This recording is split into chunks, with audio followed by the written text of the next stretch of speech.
Hello बच्चों, let's read this question. So this question says derive the relations connecting displacement, uniform acceleration, initial velocity and final velocity of a particle moving in one dimensions. Okay, हमें यहाँ पर क्या करना है, इन सारी quantities के बीच में एक रिलेशन को डिराइव करना है. ओके, तो देखिए बच्चों, इस क्वेश्चन का की कॉन्सेप्ट आप क्या लिख सकते हैं.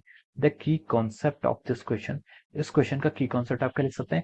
यहाँ पर हमें क्या बताना है, आपको रिलेशन बताना है connecting displacement, uniform acceleration, initial velocity and final velocity of the particle which is moving in one dimension. Okay, तो इस क्वेश्चन का की कॉन्सेप्ट आपका लिख सकते हैं moving with.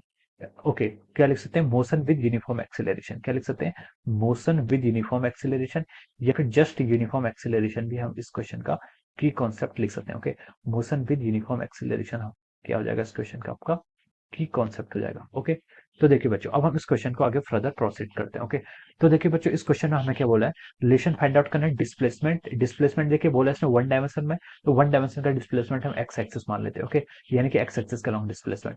Uniform acceleration, acceleration uniform है तो ए कांस्टेंट मान लिया. इनिशियल वेलोसिटी को मैंने क्या बोल दिया, यू नॉट बोल दिया. फाइनल वेलोसिटी को मैंने वी बोल दिया. ओके, यू नॉट नहीं, यू ही बोल देता हूँ. ओके, इनिशियल वेलोसिटी आपको यू से डिनोट कर दी. ओके, फाइनल वेलोसिटी को मैंने यहाँ पर वी से डिनोट कर दिया. और हमें इन सारे, ये सारे जो आपके वेरिएबल्स हैं, इन सारे वेरिएबल्स के बीच में क्या फाइंड आउट करना है, एक रिलेशन फाइंड आउट करना है. ओके, एक्स क्या है displacement, A is the uniform acceleration, you initial velocity और वी की आपकी फाइनल वेलोसिटी है. ओके, अब देखिए बच्चों, अब हम यहाँ पर से रिलेशन को क्या करते हैं, फाइंड आउट करते हैं. ओके, तो देखिए बच्चों, हमें पता है कि फ्रॉम द फर्स्ट लॉ से हमें पता है कि v is equal to u plus a t होता है.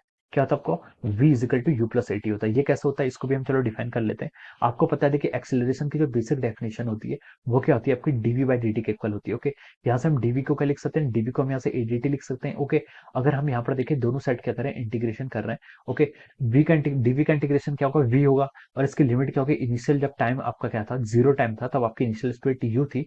जब आपका टाइम टी हो गया तब आपकी स्पीड कितनी होगी, वी होगी. तो हम यहाँ से लिख सकते हैं, देखिए डीवी का इंटीग्रेशन वी, लिमिट पुट करेंगे तो कितना हो जाएगा, v minus u. Left hand side पे एक्सेलरेशन आपका कांस्टेंट है, यूनिफॉर्म एक्सेलरेशन है. ओके, तो dt का इंटीग्रेशन करेंगे तो t, तो यहाँ से आपकी क्या इक्वेशन आ गई, v is equal to u plus a t. आपकी यहाँ से ये इक्वेशन आ गई, क्या आ गई, v is equal to u plus a t को हम यहाँ पर से क्या लिख सकते हैं. ओके, तो देखिए बच्चों, हमें पता है v इज इक्वल टू क्या होता है, dx बाई dt भी होता है. Okay, rate of change of displacement along x axis is also called velocity. Okay, अब यहाँ पर हम इसको क्या लिख सकते हैं, हम फ्रॉम इक्वेशन फर्स्ट, इस इक्वेशन फर्स्ट से क्या लिख सकते हैं, इसको u प्लस एटी के इक्वल लिख सकते हैं. ओके, अब यहाँ से हमारा क्या आ जाएगा, देखिए dx को क्या लिख सकते हैं हम यहाँ से, dx को हम देखिए क्या लिख सकते हैं, आपका u dt plus of eighty dt लिख सकते हैं. ओके, एटी dt लिख सकते हैं. ओके, ये हमारे यहाँ से रिलेशन आ जाएगा. ओके, तो देखिए बच्चों, अब हम इस इक्वेशन में क्या कर सकते हैं, तो देखिए बच्चों, हमें यहाँ पर जो इक्वेशन फाइंड आउट करनी है वो टाइम से इंडिपेंडेंट होनी चाहिए. क्या होनी चाहिए आपकी, टाइम से आपकी इंडिपेंडेंट होनी चाहिए. ओके, तो हम इस इक्वेशन को फाइंड आउट करेंगे, तो देखिए इस इक्वेशन को हम यूज ना करें. ओके,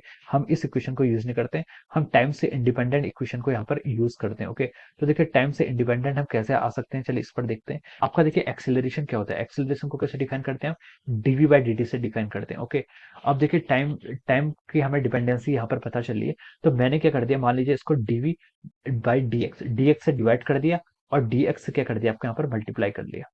ओके, ये मैं कर सकता हूँ. ओके, ये मैं कर सकता हूँ. ओके, अब यहाँ से एक्सेलरेशन की वैल्यू कितनी रहेगी, देखिए dx बाई dt, इस टर्म को क्या लिख सकता हूँ मैं, v लिख सकता हूँ.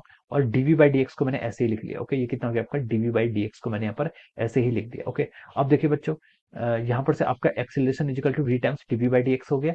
अब इसको आप क्या कर लीजिए, देखिए ए डी एक्स को अब इधर ले जाइए और वेलोसिटी वाली टर्म को एक साइड कर लीजिए और डिस्प्लेसमेंट वाली टर्म को एक साइड कर लीजिए. ओके, अब आप क्या कर लीजिए, इस टर्म का इंटीग्रेशन कर लीजिए. ओके, मैं यहाँ पर क्या कर रहा हूँ, इसका इंटीग्रेशन कर रहा हूँ. ओके, मैं क्या कर रहा हूँ, यहाँ पर इसका इंटीग्रेशन कर रहा हूँ. ओके, अब देखिए बच्चों, मैं इसका इंटीग्रेशन करूंगा, तो देखिए ए एक्सेलरेशन आपका कांस्टेंट है, डिस्प्लेसमेंट मान लीजिए इनिशियली जीरो था और फाइनल में वो एस पार्ट उसने एस डिस्टेंस ट्रेवल कर लिया.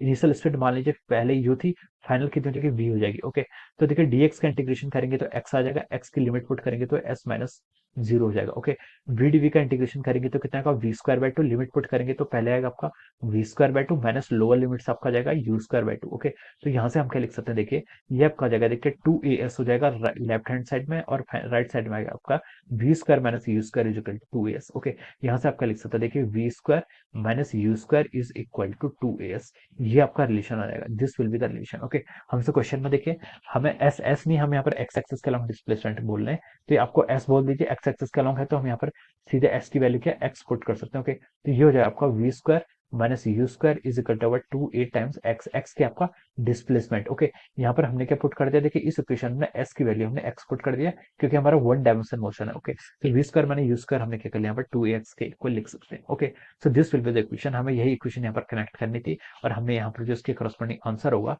This will be the answer of this question. Okay, so I hope you all understood this concept. All the best and thank you so much.